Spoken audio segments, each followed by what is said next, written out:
website Pay After Cure. When you land on the home page, go to the menu, select Smart Remedy Finder,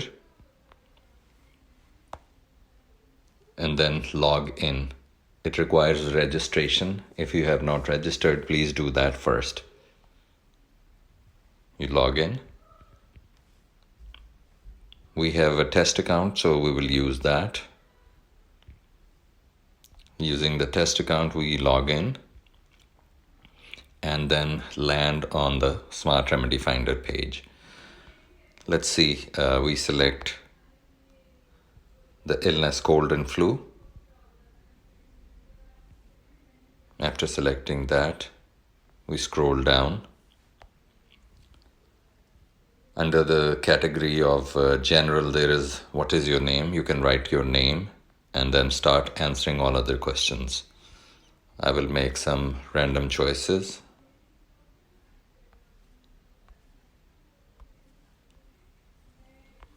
After answering all the questions, scroll down to the bottom of the page. Click Get Prescription.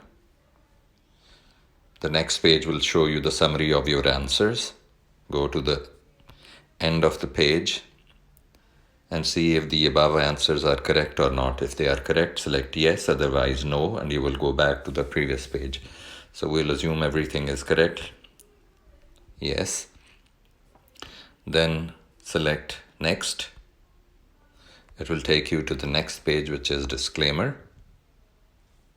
After you have read the disclaimer, you select the check mark. Then you will have two options. First is yes, that you want to use our consultation service. And then no, if you don't want to use and you are conversant with homeopathy. Let's assume you are selecting no. Then you select Get My Prescription. It will take you to the next page, which contains your remedies which fit your case. If you see here, all these 5 steps have been completed, which means that all the steps of finding the remedy have been completed. You get the remedies fitting your case. The details of these remedies will also be sent in your email. So once you have done that, read about the symptoms of these remedies and choose the one which fits you. Thanks for watching.